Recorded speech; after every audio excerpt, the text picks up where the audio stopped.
Okay, I will set the stage. I am Laney Sachs. I am a travel advisor.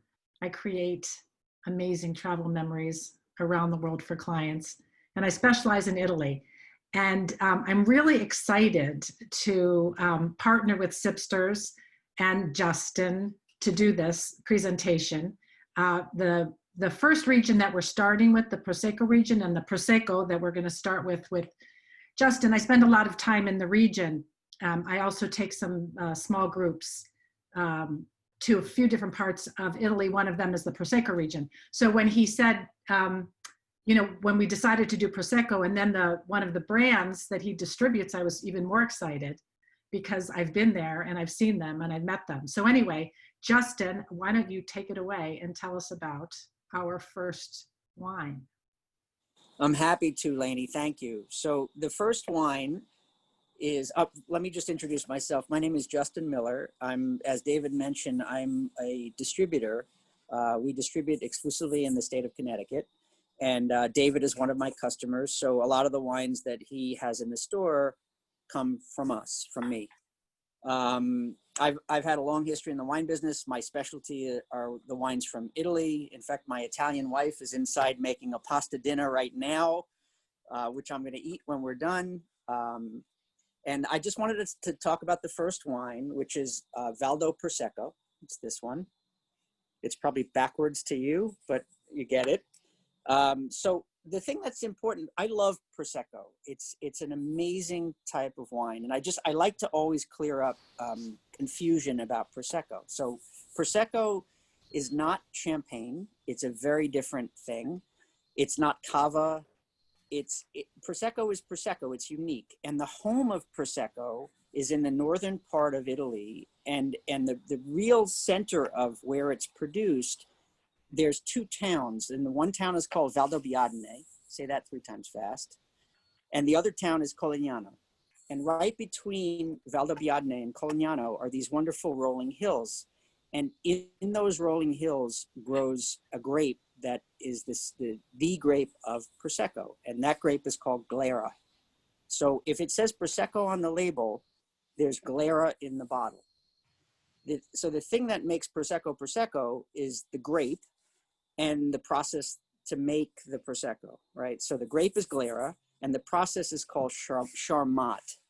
That's the method for making Prosecco. And basically that's a stainless steel fermentation. They're big stainless steel tanks that they're sealed. So what happens is when the wine ferments, the gases, the carbon dioxide gas doesn't have anywhere to escape, and it stays in the tank under pressure. And then it's bottled from that tank into the glass bottles that we get. So it's all made in Charmat method, stainless steel tanks, and then right into the bottle. And Prosecco is wonderful because it's easy, it's approachable. I keep Prosecco in my house all the time because everybody loves it. Like when people come, Warren, you're drinking red wine. Put the red wine away, pull out the Prosecco. So when people come over to my house, the first thing I do is I love to give them a little sip of Prosecco. It's a great aperitif. It has a great acidity. The region, and Laney can talk to this, of where between Valdo Biadene and Colegnano is high altitude. And Glera, the grape for Prosecco, is a grape that prefers growing in the higher altitudes. And what high altitude does to a wine is it produces acidity. You get bright fruit and you get lots of acidity because during the day, you get a lot of sunlight up in the mountains. And at night, the temperature drops dramatically, sometimes 50, 60 degree drops in temperature in a single day, which is huge. And that's what produces these wines of just great acidity and great freshness. And Prosecco is never expensive because it's a simple wine to produce. The method of Charmat that it's produced in is pretty simple. Champagne is a much more complicated process. That's why it's a lot more expensive. It takes a lot more time, but not Charmat, not Prosecco. The name Valdo is interesting because it's short for Valdo Biadene, which is the town where Valdo is right next to. And it is the interesting thing about Valdo is today most Prosecco is produced in big cooperatives. They're big wine factories and they produce millions of cases of wine a year. Valdo is one of the last family-owned Prosecco producers in Valdobbiadene, which is kind of cool. Anyway, enough about that. What I love, Prosecco has a wonderful kind of golden color. It has, it sort of smells like like jasmine flowers. It also, it has this wonderful kind of a green apple-y nose. And it's not sort of ironic that there's two big crops that grow up in that region. One is grapes and the second are apples. And that's a big portion of the income for the farmers in the region. So, you know, maybe the soil has something to do with that, but it's interesting that it smells like apples. It has a bright acidity. It's crisp. There's a little bit of sweetness to Prosecco, a little hint of sweetness. Some are sweeter than others. This one is I find this one a little bit on the drier side, which I kind of like. And the other thing about Prosecco that is good to know is that it's a great food pairing wine. In this country, for some reason, Americans don't think of sparkling wine as something you put with food. They think of sparkling wine as something you toast with, like champagne and even Prosecco, because it's bubbly and it has a big cork in the top with a cage. It has to be popped and toasted. But Prosecco is great with a lot of different kinds of foods. It's great with seafood. It's great with shellfish. It's fantastic with fried foods. I can't even tell, like fried calamari and Prosecco, French fries and Prosecco, you know, have it with a hamburger and have it with your fries. It's great. It cuts the acidity, cuts the fat of the fried food. It's great with tempura, you name it. So that's sort of the short story of Prosecco. And please ask me questions if you have any. I'm happy to answer them. You know, keep this informal and kind of open.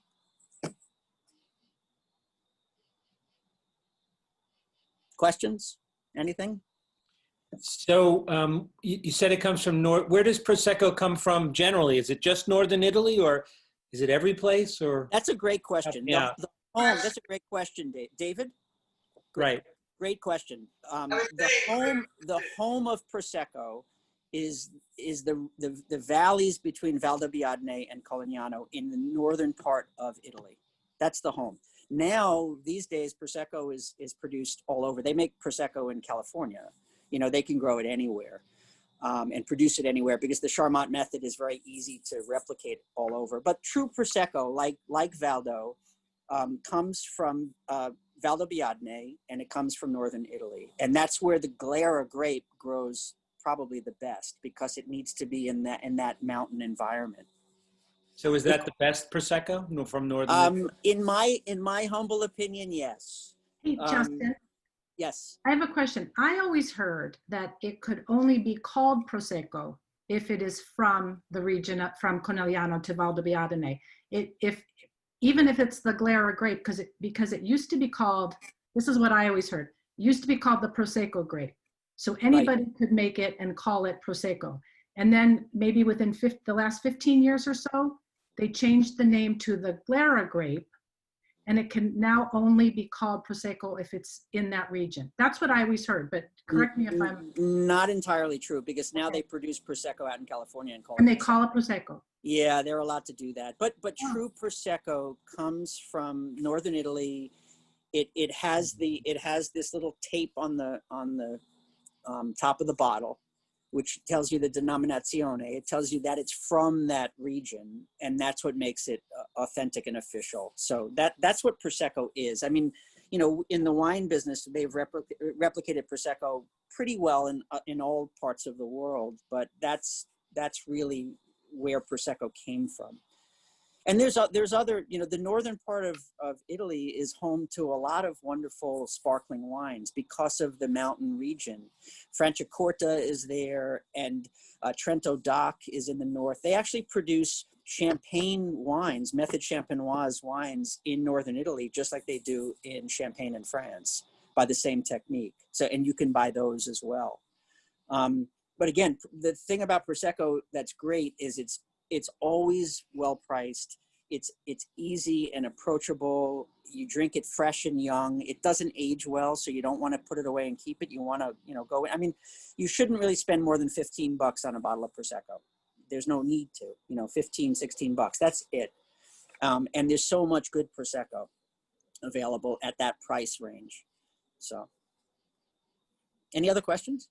I was just going to say that was a very good question by David Maloof over there. Yeah, it was. It was good. It was good. I keep Prosecco in my house all the time. I find that it's so like universally appealing. You know, when people come over, you got to give them something, and a big chill bottle of Prosecco is perfect. It's everybody loves it, and it's great. Like when you put little appetizers out, and you know, any kind of finger foods. You know, there's nothing better than drinking a really acidic, kind of dry, bubbly wine with all that stuff. And it's an aperitif. Like when you sip Prosecco, you start to salivate. You can feel your mouth. It's from all the acid that is in that wine. And that's what an aperitif is supposed to do. It's supposed to make you want to reach for food. That's why the Italians call it an aperitif. At least you know people are listening to you, Justin. I hope they're listening to me. I don't, you know. That was a great question. Ask me more questions. I had a question for Laney. Can she share with us a little bit of the tourism areas and what you would be doing if you were in that region? Absolutely. I'm going to get to that next. I have another question. Can we taste it now? I thought you did. Come on, don't wait for me to cue you on that. I've been sipping on it for half an hour. Please, please, taste away. And just a note on serving Prosecco: chill it, put it in the fridge, chill it. Don't kill it by swirling it, because it's a bubbly wine, and you don't want to have the bubbles completely dissipate. You want to preserve them in there. You can get a thing called Prosecco Superiori, which is a higher level of Prosecco that's more expensive, and that comes from the region of Valdo and Cogliano, right in between there. But they're from the finer producers, and they tend to be a little pricier. They have just basically a finer perlage. They have a tighter bubble. They're a little more elegant, and they sort of range in the, you know, like the $20 to $30 price range. But most Prosecco, like Valdo, like many of the other big brands, it is, you know, like I said, it's $15 or some are even less, and they're great. They're great. You should have them stock up. Go to Sipstirs, buy a case of Valdo Prosecco, and keep it in your house. I'm telling you, you'll never go wrong by cracking it open when guests come over as the first wine of the evening. Awesome. What about the timing for the bubbles to go flat? Like if you have it open at a party, do you need to be worried? At a party, no problem. I mean, you should be drinking this pretty readily. The thing about any bubbly wine, Prosecco, Cava, Franciacorta, Mezzo Classico, Champagne, is bubbles will dissipate. It's like opening soda. You know, it goes flat after a while.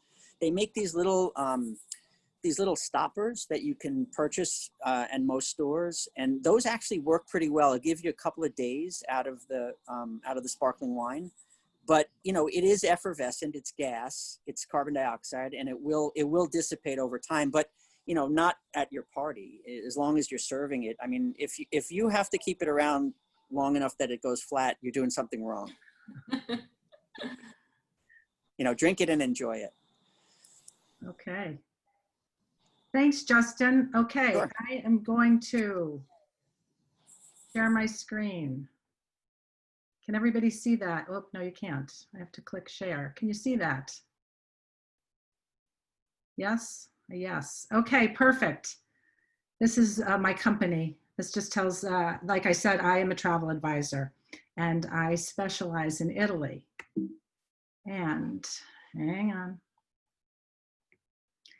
And right here, this is the boot. This is Italy. Italy is a pretty big country, surrounded by a lot of water. It has 20 different regions. We are going to talk about 3 of them tonight. Of the 20 regions, each one has its own food, its own holidays, its own culture, its own dialect, and its own wine. So the 3 we're gonna talk about are the Veneto, which is where Prosecco is from.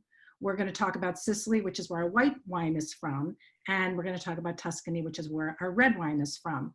I'm gonna tell you a little bit about each region. I'm going to point out talk about some of the highlights and some of my favorite things to do and also to eat. This slide, can you see my mouse? Does somebody shake their head? Yes. Okay, perfect. Okay, so this region right here is what is the Veneto region, and Valdo Cogliano is like right here. It's right in the middle. Okay, so that's the region there where Prosecco comes from.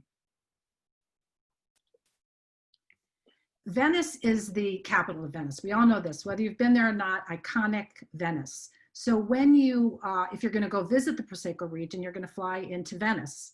And you're going to, after you spend your time in Venice, either before or after you go visit the beautiful Prosecco region, you're going to go by car. And it's only maybe an hour, hour and 15 minutes to get up to the Prosecco region.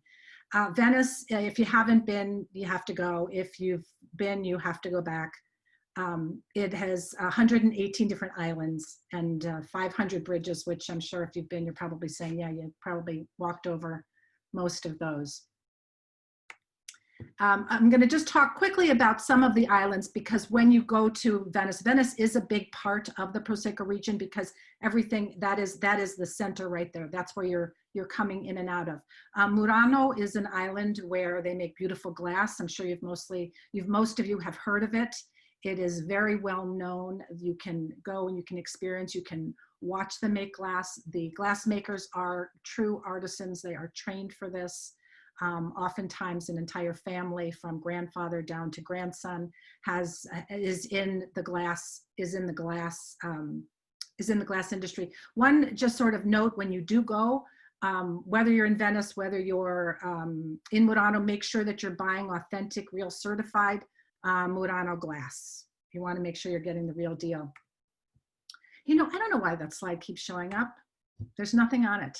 Burano is the next, is another really great island to visit. And both Venice, both Murano and Burano you can get to by public transportation, or you can obviously go privately.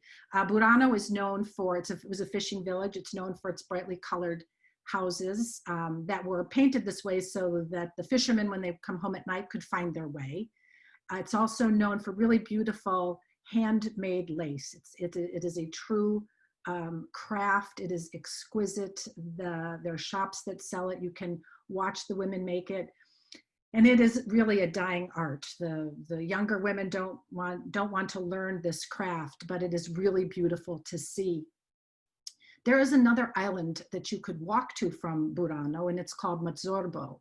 And Mazzorbo has the only vineyard in the Venetian lagoon. They grow grapes, and there is the Venice wine resort there. So you could go for tastings. You could go for, there's a Michelin restaurant, so you could go for lunch, you could go for dinner. They have a small inn, so you can also stay there if you'd like. Some of the other islands to visit are Torcello, which is known for its 7th century cathedral. If you go to Torcello now, it's very quiet, it's very peaceful. There's a couple of restaurants, but Torcello a few hundred years ago had 20,000 people that lived on the island, and now there's just a handful of people live on the island. Another one to visit, Torcello you can get by public transportation also. Another one that you have to go privately is called San Francesco del Deserto, and it's named after St. Francis of Assisi, who visited there in the 1290.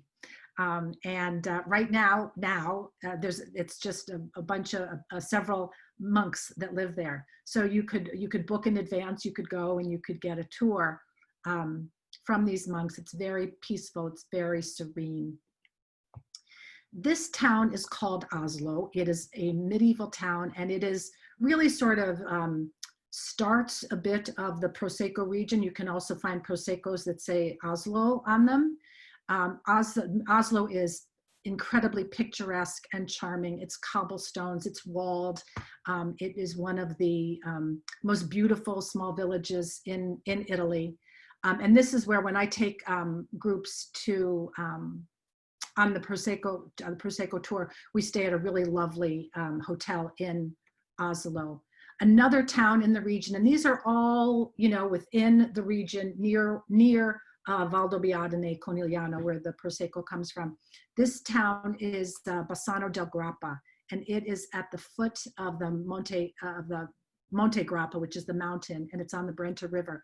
The bridge was designed by Palladio in 1589. It's of wood, and it has been destroyed many times over the years, most recently World War II, but it is still a bridge made of wood. Bassano is definitely a town that you don't want to miss. It's a walled town. It is also known for Bassano del Grappa. It's known for grappa. This is where grappa comes from. So you could, after you taste your Prosecco one day, you could go taste your grappa another day.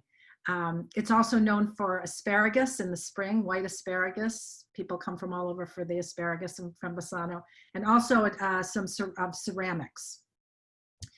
This is a town called Merostica, and it is a walled medieval town. And if you look, this picture here, we're in the lower castle, and up here is the upper castle, and it looks out over this piazza, this checkerboard piazza. And Merostica is known for cherries in June, and it's also known for every 2 years it has a festival that celebrates the lore of a love story. That every 2 years the townspeople, over 400 people, put on this fabulous show. It's on a weekend. It was canceled this year, so it'll be next year. But everyone comes out, and there's bleachers set up throughout the whole thing and around the piazza, and it's really fun. And everyone dresses up, and they reenact the whole story, and they have the king and the queen, and they have real horses that are the horses for the chess match. It's definitely a fabulous experience. Andrea Bocelli, this here is the lower castle right here. So Andrea Bocelli, we saw him there during this September time when they have the chess festival. So we saw him there 4 years ago, and it was amazing. I was supposed to have my group there last month, and we had tickets, so I still have the tickets because he's so kindly postponed till the same week we're going to be there. So we're going to see him again, and it's pretty amazing. They set up the stage right here, and it's beyond amazing to see him in this historic piazza, on a September evening in Italy. And you're under the stars, and it really is magical. This is the Prosecco Hills. This is where Prosecco comes from, and after a 10-year nomination process in 2018 or 2019, time goes so fast, the Prosecco Hills were named a UNESCO World Heritage Site. So that was a pretty big deal for the region. And what that means is it's been deemed by UNESCO as historically or culturally significant. So here we have our Valdo glasses from the wonderful tasting that I had a few years ago. And to be able to taste, and once you have different Proseccos lined up in front of you, you can definitely taste the difference between the different types of Prosecco. I know this looks like a backdrop, but it's not. It is, drinking Prosecco in the vineyard is really fun. And this was actually a group of women that I took. It was a milestone birthday. So I escorted them on this Prosecco tour, and this was a very fun day. And when in Italy, we drink Prosecco everywhere, even on a boat in the middle of the Venetian lagoon.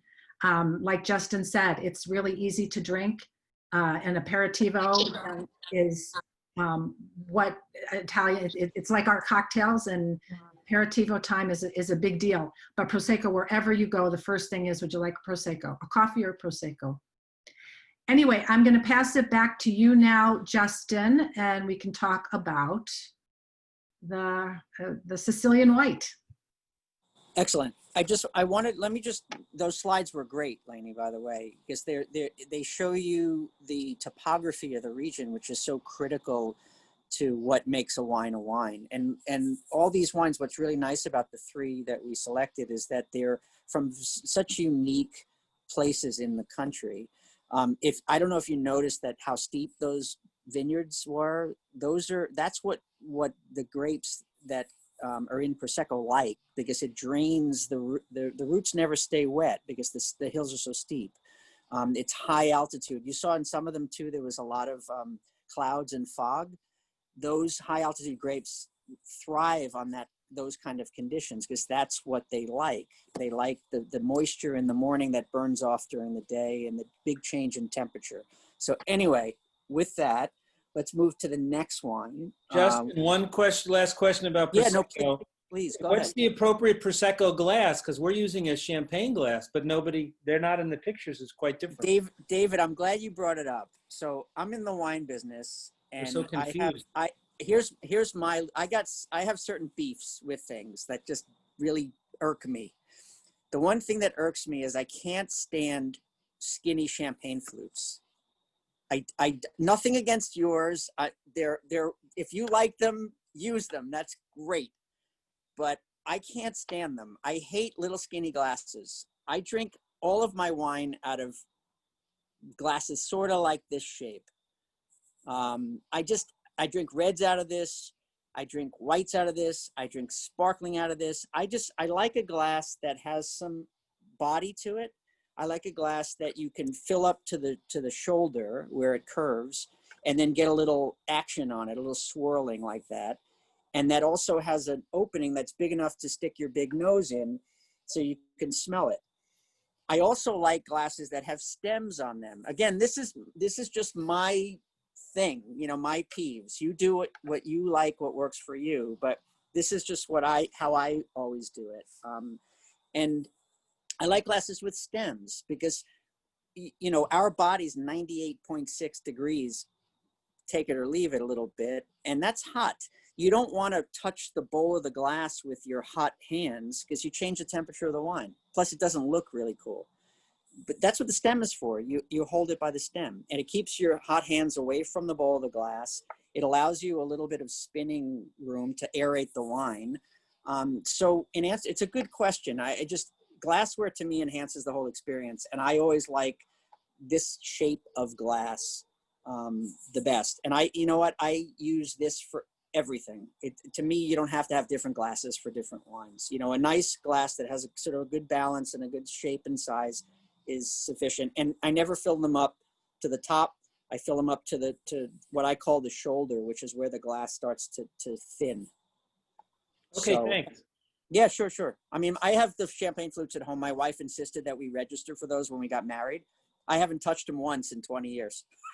But David, in Italy, they serve them in a regular wine, a tulip-shaped glass. They Yeah, don't, like that. yeah, exactly like what Justin has. Yeah. Yeah, Okay, well, we're learning. Thanks. Yeah, that's how I do it. So anyway, and champagne too. I drink champagne out of these glasses as well. So, but that's a really good question, a very honest question and fair. A lot of people ask that. So anyway, to Sicily. So now we're going from the north of Italy all the way to the south of Italy. So Sicily is the island that's detached from the bottom of the toe of the boot of Italy.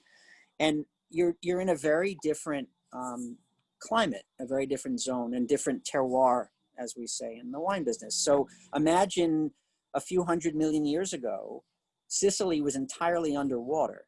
In fact, Italy was entirely underwater. Most of Europe was underwater, and it was all, these were coral reefs. So the amount of calcium is very high. And the soil in Sicily is, and Laney could probably attest to this, is very dry, and it's almost chalky and kind of dusty. It gets really hot there at certain times of year. And that's picture that kind of environment, and that's where the grapes are growing.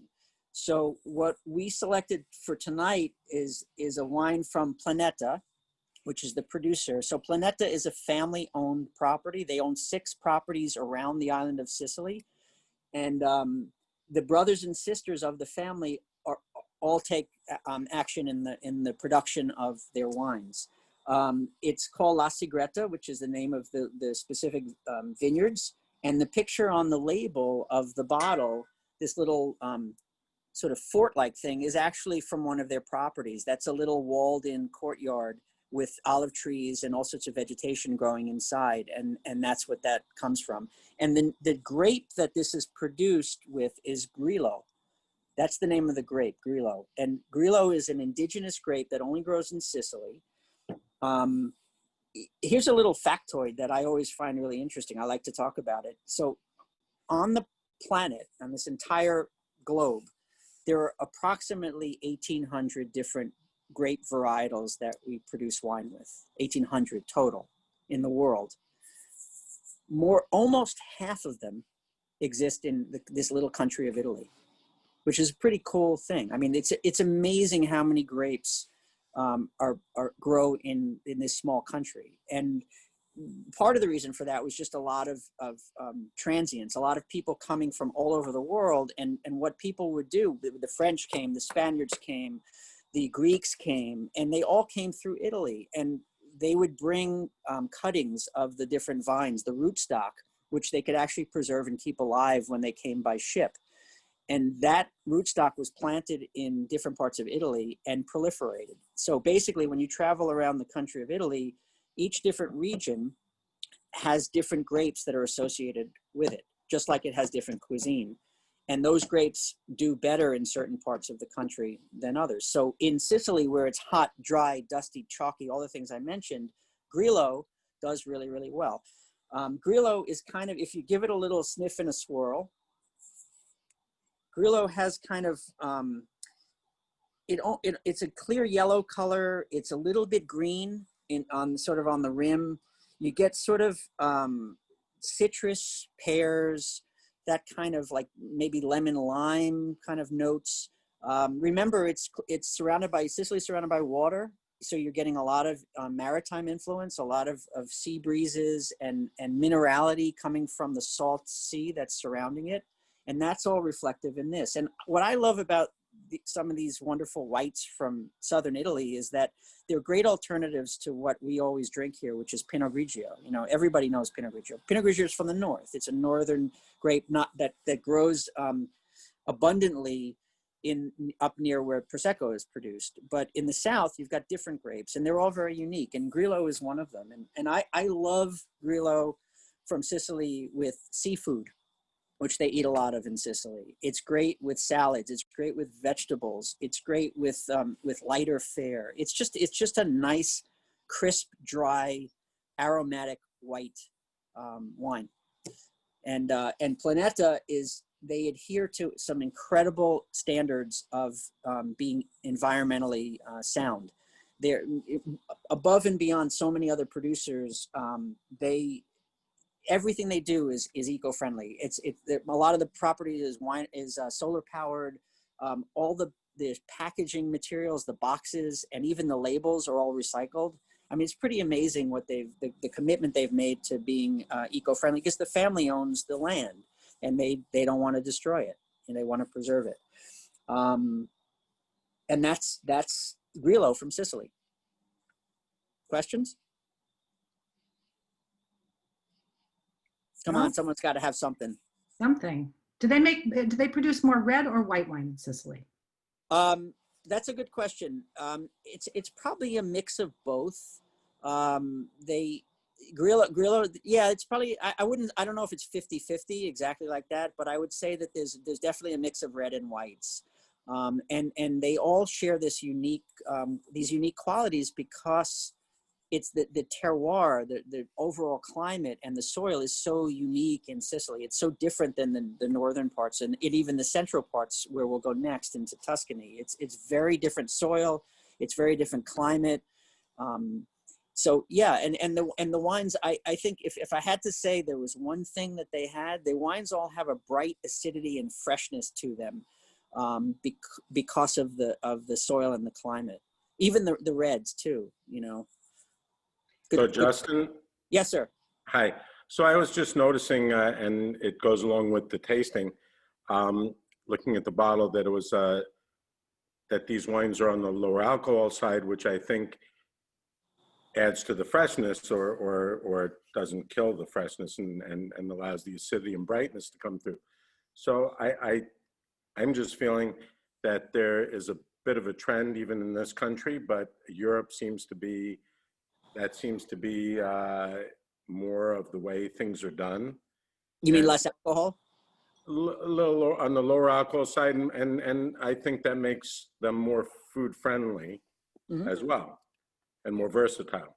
Yeah, no, that's a great observation, Warren, actually. And, you know, it's in part that's true, but also it's a European philosophy. You know, the Europeans don't like to produce 15% alcohol wines. It's just not in their DNA.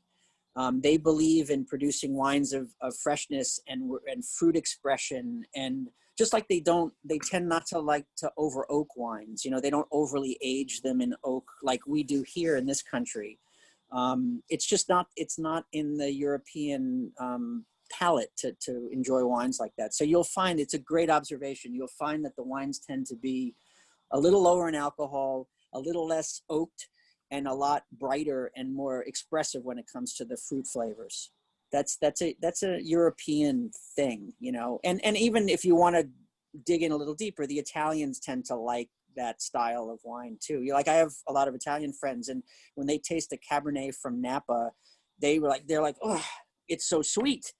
It's so sweet. It's so thick. It's so high in alcohol. Like, they just they're not used to that kind of flavor profile.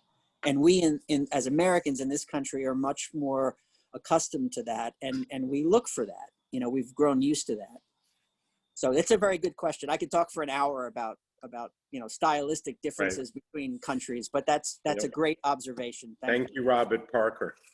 Thank you, Robert Parker is right. Yeah. Justin, you Yes. said that this family that produced this wine is involved in 6 different wineries around Sicily. Why did you choose this one? We were just deciding on which wines would work, and that's a good question. I don't know. It was just a nice wine. The price was right. David, you want to chime in? No, the price was right. When you and I were discussing, Yeah. it were, you know, we picked it. This is, you know. Yeah, it seemed Hard to to fit. pick. There's a lot of good wine, but this was, you know. Yeah, it fit the bill on what we were looking for. I mean, they produce a lot. They own 6 properties around the island of Sicily, and at each property they produce different wines and made with different grapes. And I think they're a wonderful producer. They're great. I've known them and worked with them for quite a while now. And I've always been impressed with their wine. So if you like this wine, you should look for the wines of Planeta. They have a beautiful Chardonnay that I swear to you, it rivals anything coming out of France. It's great. They produce a red wine called Charisolo De Vitoria, which is an incredible. It's made with the grape Frappato, and it's a light red that you chill. And they drink it in Sicily when it's really hot. They drink it cold with seafood in the summertime, and it's great. It's great. It's considerably more expensive than this, so that was probably why we didn't include it. But Planeta wines are wonderful. They're a great producer. They're eco-friendly. They use different grapes, and you can sort of explore the whole island of Sicily just through that one producer. So we had this in Sicily. I don't mean to interrupt, and I'm going to mute myself after this because I'm uncontrollable. No, it's all right. I love it. Love it. Okay. So we went to Sicily a year ago, had a wonderful time, went around the whole island. Obviously, fish was a big thing, and the different grape varieties was amazing. And we had, amongst others, we had some Grillo.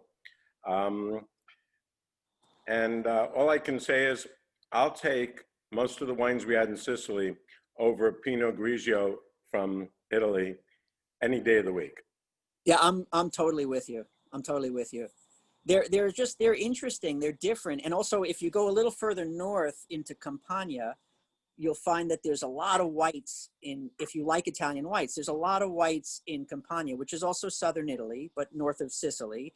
And there's Falanghina and Greco di Tufo, and there's so many, and they're all very unique and very different.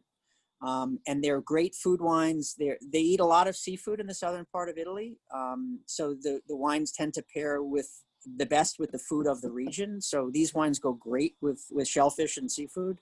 But I'm with you. They're way more interesting than a lot of the I'm not going to say the Northern Italian whites, because there's a lot of great Northern Italian whites from Alto Adige, but you know, Pinot Grigio is the most widely available and widely sold white varietal in this country, from imported from Italy, right?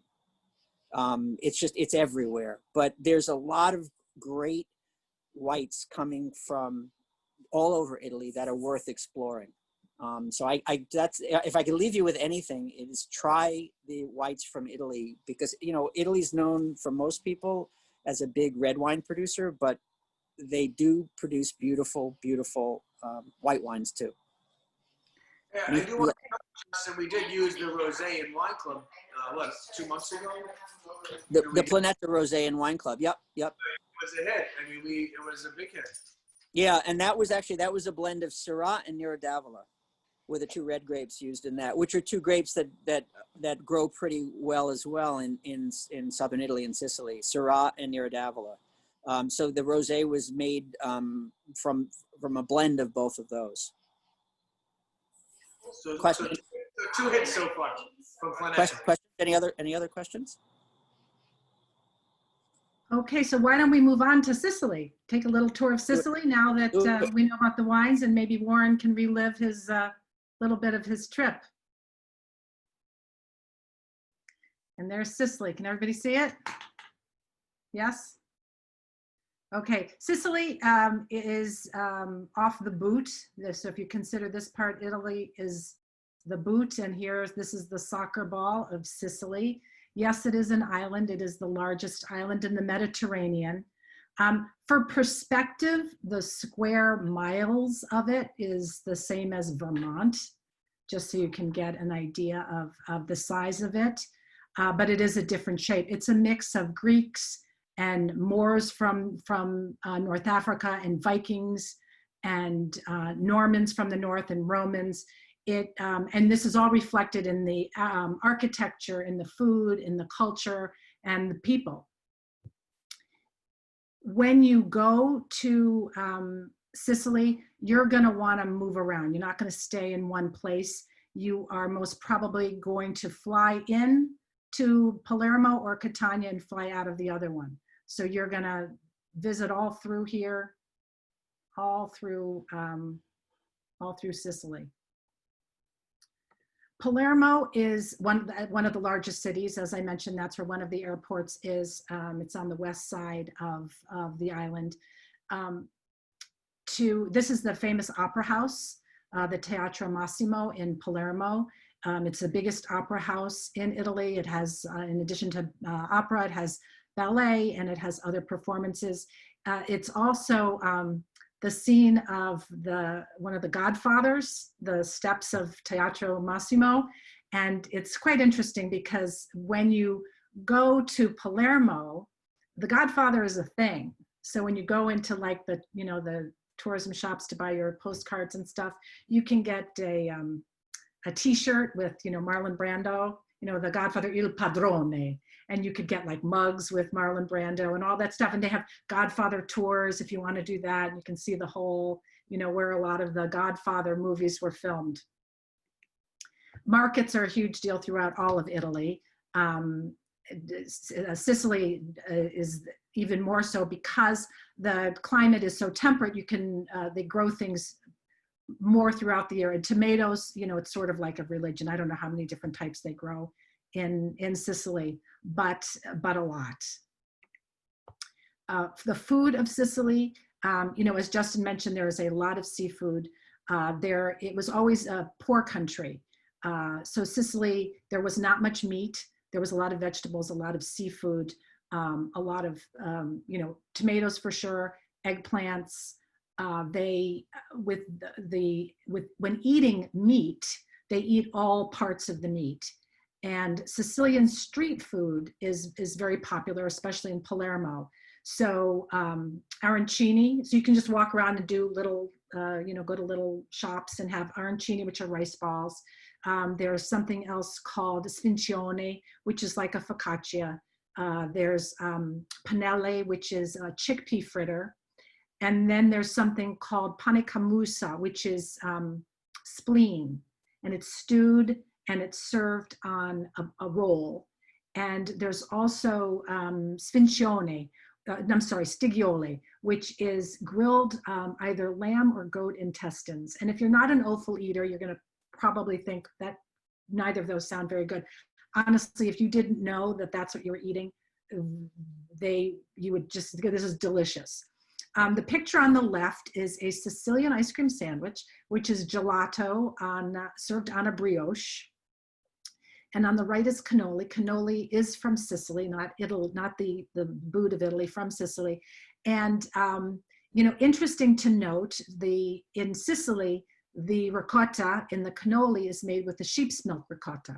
So if you or if you're lactose intolerant, you don't have to worry. In Sicily, you can eat as many cannoli as you want. This, the Valley of the Temples in Agrigento is a UNESCO World Heritage Site. It dates back from the 5th century BC. And this is the Temple of Concordia. And in this valley, which it's really not so much a valley because it's sort of on a hill, there are the remains of 7 Greek temples and lots of other Greek artifacts. In the middle of Sicily is the Villa Romana del Casale. And this was the property of a powerful Roman family in the 4th century AD. And it is considered one of the most well-preserved mosaics of its kind. There's over 37,000 square feet of mosaics. And you can, walk around up on the top and see everything. On the right, and now mind you, this is from the 4th century. This is the girls in bikini doing exercises. And this is on the floor. This looks like it could be, for a gym, but this is from the 4th century. Ortensia is considered an island. It's off of Syracuse, which is also has incredible ruins, and it's definitely something that you'll see when you go. Ortensia is a little island, but you take a bridge to it. You don't need to take a boat. It's a really gorgeous town with great restaurants and shopping, and a lot of history right there for you. This is the Duomo, the church. A lot of Ortensia is made of limestone. There's a lot of limestone in Sicily, and the sky at sort of dusk, that's the color. This was not retouched. This was not anything. It's a reflection off of the limestone. It's beautiful. And then food. I pretty much travel for food. This is from a restaurant a very simple restaurant that we go to that, you just sit and you just have different cheeses and different salumi and olives and things like that. Noto is a fascinating Baroque city. It's beautiful. And they have a flower festival every year. So they have artists take petals and they make mosaics in different streets throughout the city center. And it's really fascinating to see.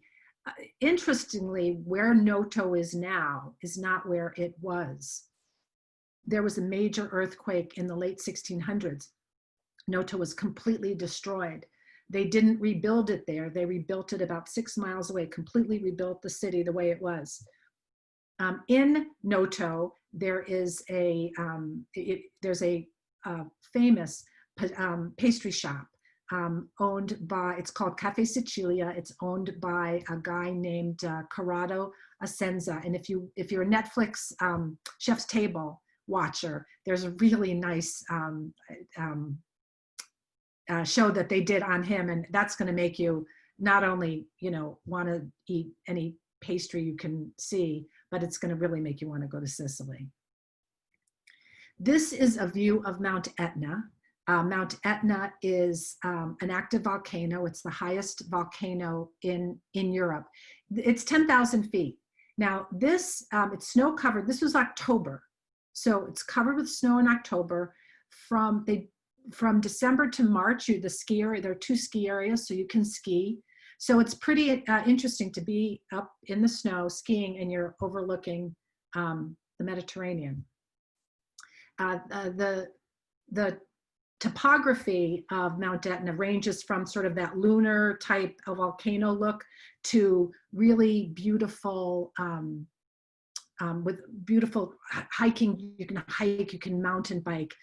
So many different, really diverse with the different types of trees.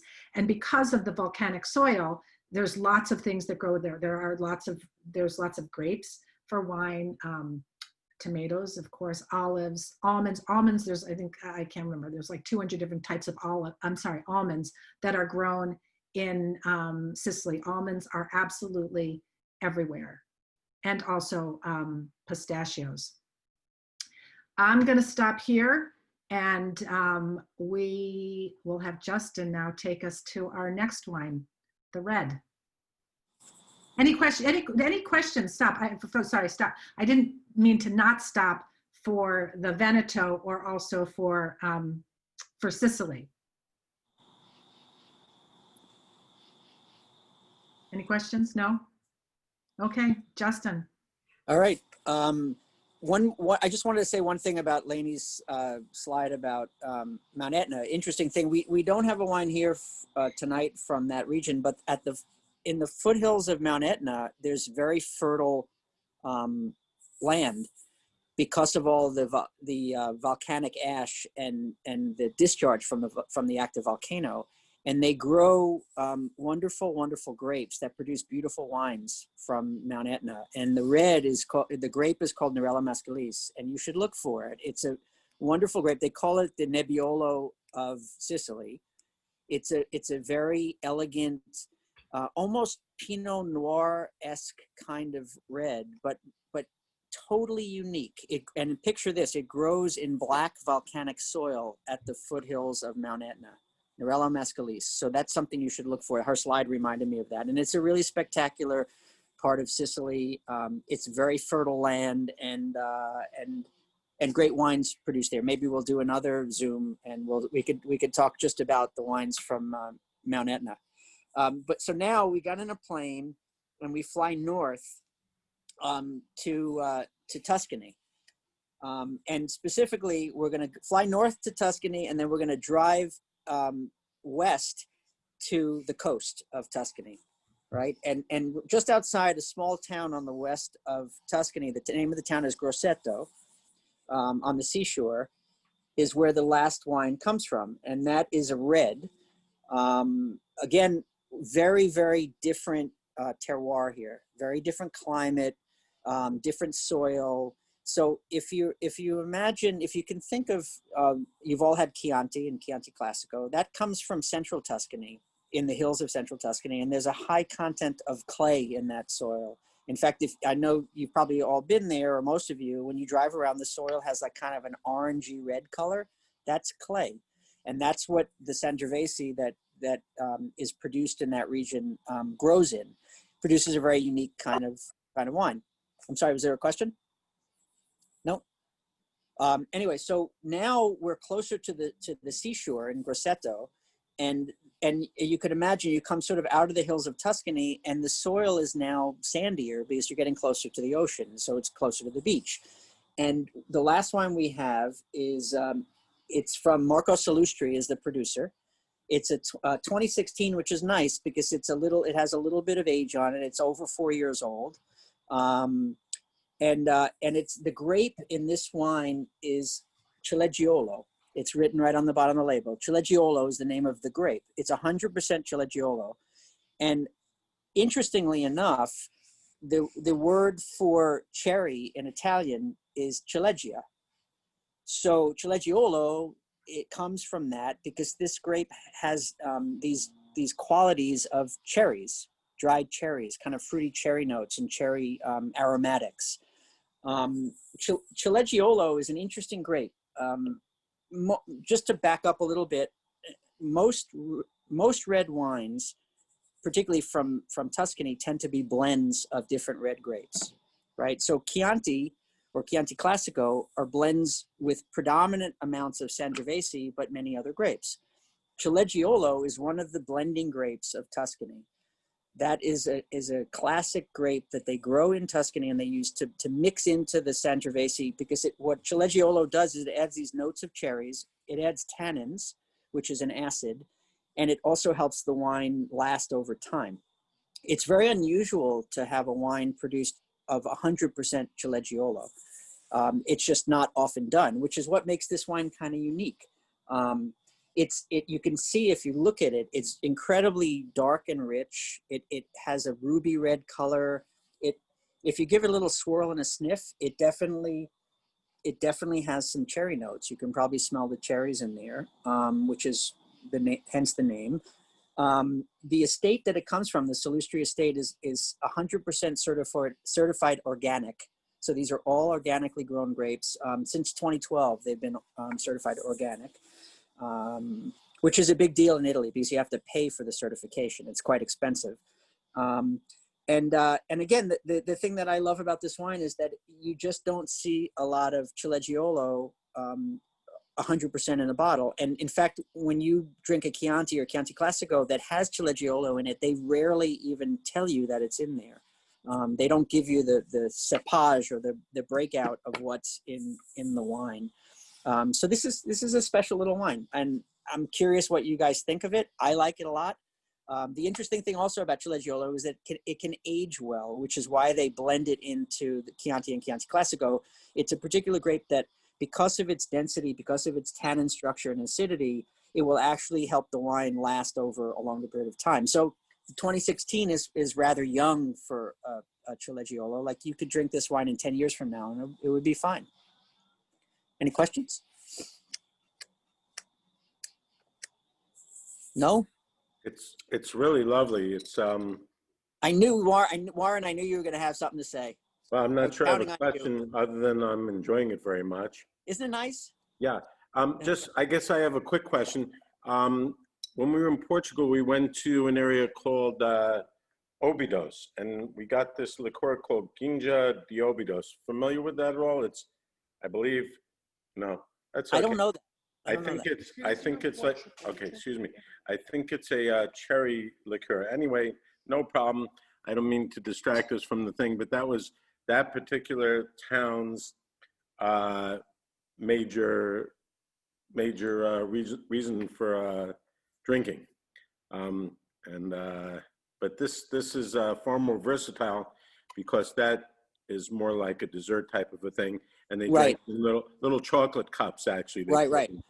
You know, Chilegiolo is a regular. It's not used as a dessert wine. It's a grape that's grown all through Tuscany. It's an ancient grape. They're not really certain of its origins. It's old and has probably a lot of history that we don't even know about. And again, it's used just to blend, really. But when you find one like this, there's only a handful of them that producers that actually use Chilegiolo as a primary grape and make a wine, a mono varietal, one varietal wine out of it. And I think it's a really interesting wine.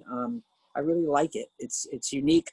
In our portfolio, we only have this one that's 100% Chilegiolo. We have no others. And as far as pairings, it's great with heartier dishes. It's great with dishes with red sauce. It'll stand up to that. Pastas, roast meats, and even seafood. Because remember, what I said before is that the wines tend to pair with the foods of the regions. They just go together. And in this region, because you're in Grosseto and you're on the seashore, there's a lot of seafood. So, fried calamari and octopus and all sorts of different, like branzino and grilled fish go great with this wine. And you can put a little, and one thing I want to talk about too is that this question always comes up in wine tastings. It's about temperature of wine. Now, I chill everything. I chill all of my wines, whites, reds, dessert wines, even spirits. Everything you don't want to drink anything room temperature. That's such a fallacy. There's nothing good at room temperature. And even the reds, you should always drink them cellar temperature. And the cellar temperature is around 55 degrees. Certain reds, like Chilegiolo, will actually do well colder. And they're quite delicious in the summertime, chilled. Like, I like when I put this, I don't know if you can see it, but when I put this wine in my glass, there's a little bit of frost on the glass, like a little fog on the glass, because I put it in the fridge for a little while before I poured it. So chill all your wines. It's so important. I'm in for 6. I'm sorry? I'm in for 6. You're in for 6. I like that. So that's pretty much what I have to say about the wines, the regions. If you have any questions, please ask them now. We have a question. Go ahead. All right. How is this red wine for decanting? Should you decant it before you serve it? You don't need to. This is a young wine that probably will not produce a lot of sediment. Decanting red wine never really hurts it unless it's a very, very old wine where you have to be really gentle with it. But decanting just oxygenates the wine. It aerates the wine. So like I always, what I usually do with my reds is that it actually this time of year is perfect because the weather's cool. It's like, it's probably high 50s now. It's cold out. So what I do is if I'm having guests over, I would take a bottle like this. I would take the cork out about an hour or two before my guest came over, and I would stand it in the garage on the cold cement floor and just leave it open. So it's aerating, it's breathing. And then when people come over, I'd pour it and it'll be 50, high 50-degree temperature. It'll have been open for an hour or two breathing. If you want to decant it, it's not going to hurt it. This wine, like I said, it probably doesn't really need to be decanted because it's not that old, and it's not going to, most of the wines you'd want to decant is something that would have developed a lot of sediment if it was much older, and you want to separate the sediment from the wine so that you're not getting it in your glass. That's what I would decant. But yeah, that's a fair question. But yeah, this one you wouldn't have to. I mean, 16 is not an old wine. Anything else? Okay, should we move on to Tuscany to see where the wine comes from? Sure. Okay. Can everyone see my screen? Yes? Is that a yes? Okay, perfect. Okay, beautiful, iconic Tuscany. If you've been, you know that everywhere you look, you go, oh my gosh, that's beautiful. If you haven't been, this is exactly what it looks like. Vineyards of Tuscany, absolutely gorgeous. When you visit Tuscany, most probably you're going to fly.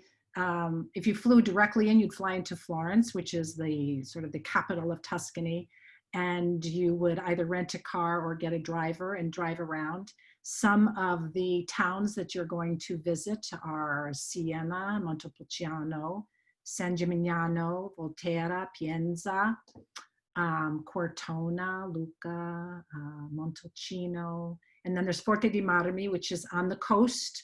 There's a full coastline. Forte di Marmi is sort of almost like the Hamptons in Italy. And there's also some towns that have thermal spas.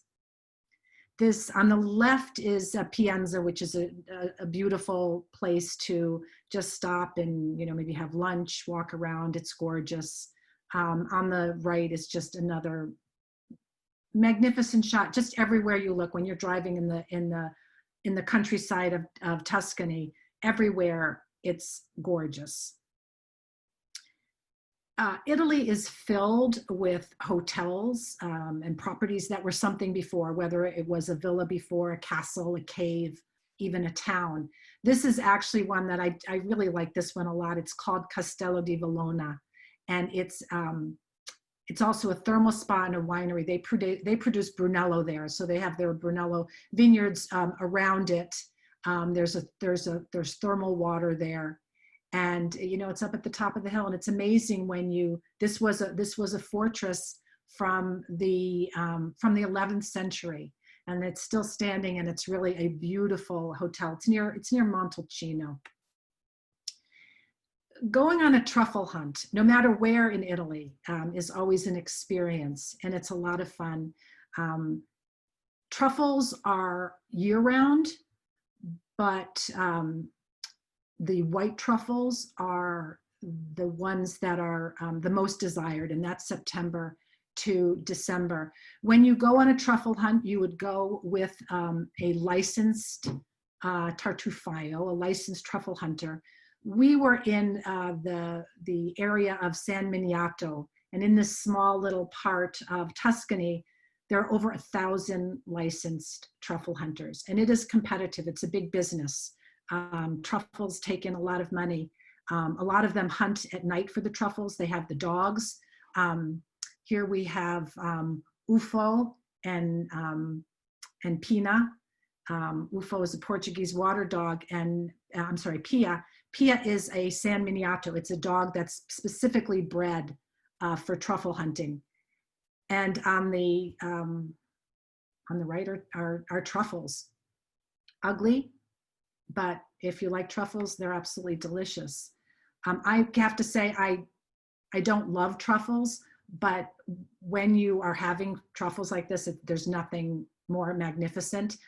We had an experience where we went on a truffle hunt, and then we went to the restaurant. So after, you know, drinking our Prosecco with our bruschetta with some truffle butter, we then sat down for our first courses of a pasta with, you know, fresh truffle. And on the right, it's a burrata with fresh truffle. And then they put down next to us, they gave us a truffle, and they gave us the shaver, and just said, you know, as much as you like, whatever, and just left it there for the entire meal. Because then after that was, what did we have? A steak, like a slice. It wasn't quite a Florentine steak, but a steak with the truffles, and it was really pretty incredible. So this actually, so if you're looking in Italy, and if maybe you've stayed at a place that has the name Borgo in it, B-O-R-G-O, and what that means, it's hamlet, a hamlet, not Hamlet, and that is a hotel that was a neighborhood. It was a little hamlet. It was a little town that somebody took and made into a hotel. And it's usually then in multiple buildings. It's not one building. This is one called Monteverdi. And it's fascinating because they have a beautiful spa. The grounds are gorgeous. And these little, like all of these things, these are all your rooms. I'll call it your rooms, like, and up here. And, you know, it's interesting because like when you're going back at night, you know, there's not like really a front desk or an elevator. So you have to sort of after dinner, you know, sort of know where you're going, because it's incredible. You're just walking down this dark, you know, I mean, it's obviously lit street, but you're in this little medieval village. Siena, I had mentioned that before. That's a beautiful town to go visit. It's known for the Palio, which is a horse race that takes place twice a year, July and August, around the center. There's really a lot to see. There's fabulous restaurants, and there's a market. And one of the things, some of the foods that would pair well with the wine is the wild boar, the cingale. And you find that a lot in Tuscany. And Siena, if you've ever been to Siena, or in other parts of Tuscany, outside of a butcher shop, they have like the wild boar's head. And so they have cingale stew, they have pasta with cingale, all cingale prepared many different ways. The Spritz, which has become very popular here and comes from Italy, and it used to be known as the Venetian Spritz. On the left is Aperol Spritz, which those are probably the more common ones here. It's made with Aperol, Prosecco, and a little splash of seltzer. And on the right is Campari with Prosecco and a little splash of seltzer. Personally, I always leave off the seltzer because why water down the alcohol? But everywhere you go, people are drinking spritzes. And in Italy, whenever you get an aperitivo, whenever you sit down for something, you're going to get something to eat. It could be chips, it could be olives, it could be a full-on, a buffet of different appetizers. I mentioned that I do group tours. I have 2 tours next year. I do have some spots available. I have a taste of Prosecco and the Veneto, where we revisit some of the places I showed you in the Veneto, and we taste a lot of Prosecco. That's September 12th to the 18th. And Sicily, which is in October, and we visit again a lot of those places. Both are fabulous trips. I would love to have you join me. I thank you all for being with us tonight. I hope you enjoyed our presentation. Does anybody have any questions on anything? Laney? Yeah. Go ahead, Oh, Cindy. my question is, and you possibly answered it by the dates of your group travel, is when's the most perfect time to go to each of those regions, in your opinion? In my opinion, April, May, or into the beginning of June, and September and October. July and August, no, because they're crowded. You know, if that's the only time you can go, then go. You know, if that's the only time, do it. But if you can choose from mid-April through the end of May and September, October. Now, when we're there in September, we're there during the harvest, the Prosecco harvest. So we get to see it, and it's pretty amazing to see that. You know, different things, if you're there for different reasons, like olive oil, in the north of Italy, the olive harvest is usually the last week in October through the first 2 weeks of November. So if that's something you want to see, because again, that's another really fascinating process. It's pretty simple. They just squish the olives, you get the olive oil, you know, and it's fabulous. Great, thank you. Anybody else? Yeah, I'm sorry, Laney. Cindy stole my question, but that was good to know. So what is the Siena area, an area that you go through or tour, or, I mean, I remember it being pretty historical, or there was this large square or university there, but I don't know if that's particularly known for wine. Well, it is. I don't take clients to the Tuscany region for a tour, but I send lots of clients to Tuscany.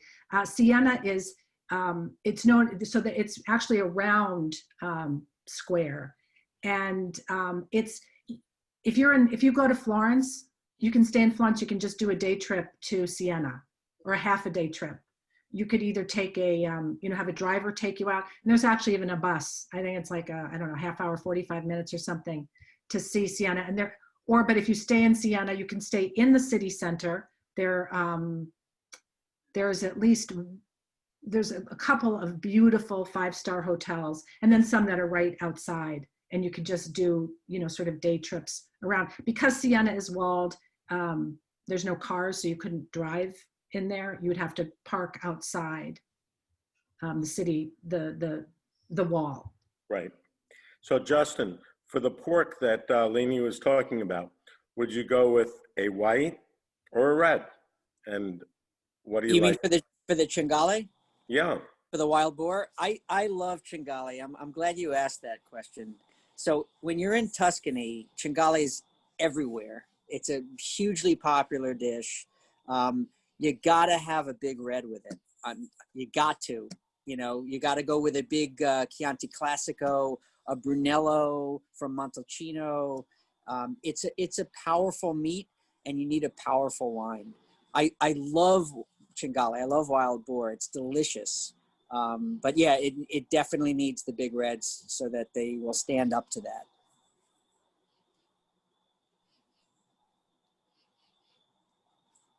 Anything else? Okay. Any other questions? Okay, I just wanted to say the hugest thank you to Laney and to Justin. We learned so much about the beautiful regions of Italy, Laney, and I just want to travel there tonight if I could, but I don't think I can. I don't think, Felicia, you would let me either. And Justin, thank you so much for the really invaluable information about the wines. You're going to tell me off. I've got the wrong glass here. But it was just, you just went over and above, and it was so interesting. So thank you to you both. And I think David just wanted to mention a couple of things that Sipstirs is doing that sound really exciting too. So thank you all, and thank you also, Kristen. So over to you, David. Oh, hello. Oh, so some of these wines that Justin was talking about, we've done in our wine club, which was the Planeta Rosé. So if you have any interest in that, you can check our website out. There's easy access to it under Wine Club tab. Also, we have a cool app. So if you've never been on our app, you can check that out. And use the code 10off30 to receive $10 off your first online order. And then also all these wines are available. We sell them in the shop right now. We bought some extra, especially for this. And I believe there's still a code that works on there. It was HAYVN, right, Teresa? Correct. So you can use the code HAYVN and get a discount on all these wines. Which I is, just wanted to add, David, that is HAYVN, not HAVEN. yes, sorry about that. No, that's okay, but just so people get it right and get their discount. Yeah, just to make sure, spell HAYVN correctly. Yeah, I mean, so we also have another one of these coming up. And actually, if you guys are interested, I like the idea of doing a Mount Etna tasting with Justin, because we've also featured some of the Mount Etna wines in our wine club too. The Colorado varietal, which I happen to really enjoy. It goes really well and easy. It's minerally. It's just an easy drinking wine, white wine, which is also seems to be a top seller in our store. And yeah, I don't know. Does anybody have questions for me or anybody else before we sort of end?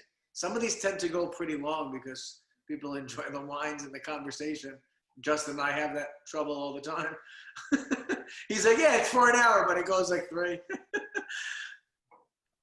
Is there anything else anybody else wants to include? It was a great session. I hope you do more of them. It was really fun to have a travel expert and a wine expert all in the same session. It was really fun. I learned a lot. I really enjoyed it. Thank you. Yeah, we're gonna. Thank you so much. Learned a lot. Yeah, I think we're working on trying to do some of these other ones, and I'm looking in the chat. People are mentioning to me privately to get us signed up for the Mount Etna tasting. Yeah, I mean, I think Laney and Justin and I have had a conversation on maybe doing some more of these in the future, so stay tuned on that.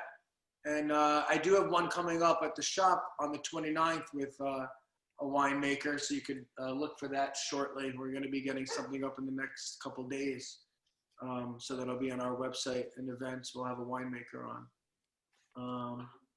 That's on the 29th. Sorry, I'm looking at the chat. People are messaging me, sign me up for the 29th. Yeah, so, yeah. Thank you guys all for being here. Without a crowd, we wouldn't be putting these on.